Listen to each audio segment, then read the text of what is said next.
Novak Đoković je trenutno centralna tema u svim svetskim medijima. Čak je britanski Daily Mail ovog popodneva objavio vrlo zanimljive detalje iz pisma koji je federalni ministar zdravlja Australije poslao Teniskom savezu i organizatorima Australian Opena. U tom mailu jasno piše da preležana COVID infekcija nije dovoljna da bi teniseri dobili izuzeće od vakcinacije, što je napravilo problem Novaku Đokoviću i sprečilo njegov ulazak u zemlju.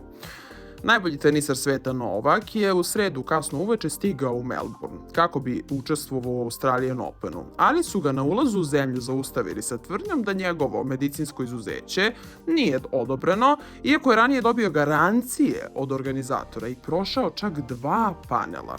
Novak se sad suočava s deportacijom iz Australije, a trenutno je pod policijskom prismotrom u hotelu u predgrađu Melbourna gde čeka odluku suda.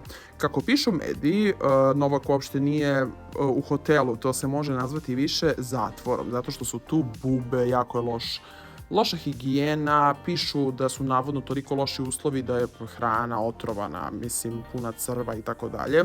U tim uslovima je trenutno Novak bez svojih ličnih stvari, bez mogućnosti da se presvuče, nije spavao celu noć i tako dalje. Ali šta se sad desilo? Pismo koje je ministar Greg Hunt poslao izvršnom direktoru Australian Opena krajem novembra je isplivalo u javnost i ono pokazuje da su oni bili upozoreni na vreme da igrači neće moći da uđu u zemlju iako su nedavno preležali koronu.